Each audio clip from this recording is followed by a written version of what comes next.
திருக்குற்றால குறவஞ்சியோட 2வது நாளாக பகுதி 2 இன்னைக்கு நம்ம பார்க்க போகிறோம்.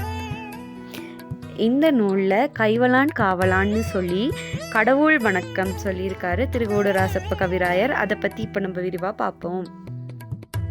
பூமலி இதழி மாலை புனைந்த குற்றாலத்து ஈசர் கோமலர் பாதம் போற்றி குறவஞ்சி தமிழை பாட மாமதத்து அருவிப்பாயும் மலையின் வளர்ந்த மேனி காமலி தருப்போல் 5 கைவலான் காவலனே அப்படின்னு சொல்லிச்சு.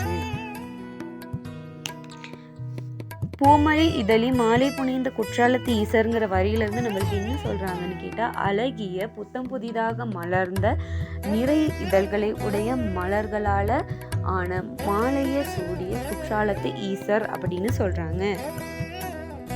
கோமலர் பாதம் போற்றி குறவஞ்சி தமிழை பாட, அதாவது கோமலர் அப்படின்னு சொல்றது மலர்களின் அரசன், மலர்களின் அரசனான தாமரை மலர்களை ஒத்த சிவபெருமானின் பாதத்தை போற்றி குறவஞ்சிய நான் பாட ஆரம்பிக்கிறேன் அப்படின்னு கவிஞர் சொல்றாரு. முதல் 2 வரிகள் சிவபெருமானுக்கானதா காணப்படுது. மாமதத்து அருவி பாயும் மலையென வளர்ந்த மேனி. மாமதத்து அருவி பாயும், அதாவது மதம் அருவி போல வழிகின்ற மலையென வளர்ந்த மேனி, மலையை போன்று படர்ந்து வளர்ந்த மேனி.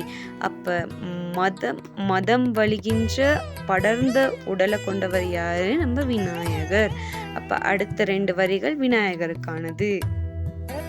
காமலை தருப்போல் 5 கைவலான் காவலனே அப்படின்னா, காமலின்னு சொல்றது நம்மள்ட்ட ஆசைகள் அனைத்தையும் பூர்த்தி செய்வது.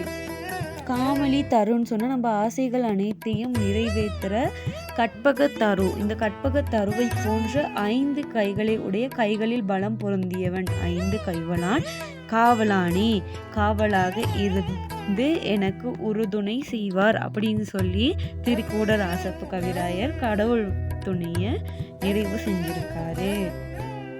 இத்தோட குற்றால குறவஞ்சியோட கடவுள் வாழ்த்து நிறைவு பெறுது. இதுவரைக்கும் வீடியோவை பொறுமையாக பார்த்துக்கிட்டு இருந்த உங்கள் எல்லாருக்குமே ரொம்பவே நன்றி. அடுத்தடுத்த வீடியோவில் உங்களை நான் சந்திக்கிறேன். மிக்க நன்றி.